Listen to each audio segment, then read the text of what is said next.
Right now, we are joined by one of Jimmy's good friends, Doug Dieken, who was his radio partner for 22 years. Doug's going to share some thoughts and memories. Doug, it is good to see you, unfortunately, under these circumstances. Thank you so much for coming in. Well, for Jimmy, we'd do anything. Yeah, we spoke a moment ago. You said you just saw Jimmy a week ago, and he was talking about water polo games that he had called. Yeah, we went down to visit him with Connie, and we were sitting there talking, and he was, it's like everything was normal.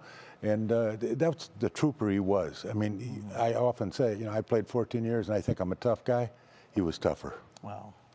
You spent 22 years in the booth with him. Yeah. What was that like? How would you describe that? It was like being with Johnny Carson and the maestro at the same time. Wow. He had everything under control, yet, he was flailing and stuff, and people say, geez, you're just sitting there. I said, I'm just enjoying the show.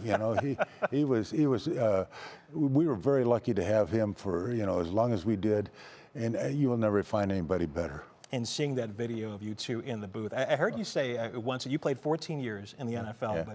but Jimmy shook you more than you were ever rattled in the NFL. His excitement was just all over the place, right? And it was natural. And it's a shame that he didn't get to call more wins. And I think I was so happy the first time that we got to go to the playoffs and he got to go to the playoffs, because he deserved to do more playoff games than that.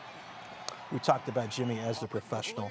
I have to ask you, Doug, what did Jimmy Donovan mean to you? Well, he was a friend first. He was a great broadcaster. And, he was a guy that we walked out of that booth. We had, I think, respect for one another.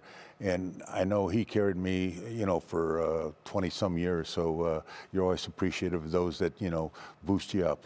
Yeah. And why do you think the community just accepted him pretty much right away? Because he's Cleveland. He's, when he started, he had a Boston accent. He went up on top of the stadium before he got the job, and he'd record the games and lose his Boston accents. He wanted to be a Clevelander. And then, he met his wife, and then they had the great daughter. And Jimmy loved both of them more than he loved sports, though. Yeah. Well, he loved you as well. Yeah, well, I loved him. Thank you so much. Okay. Appreciate it.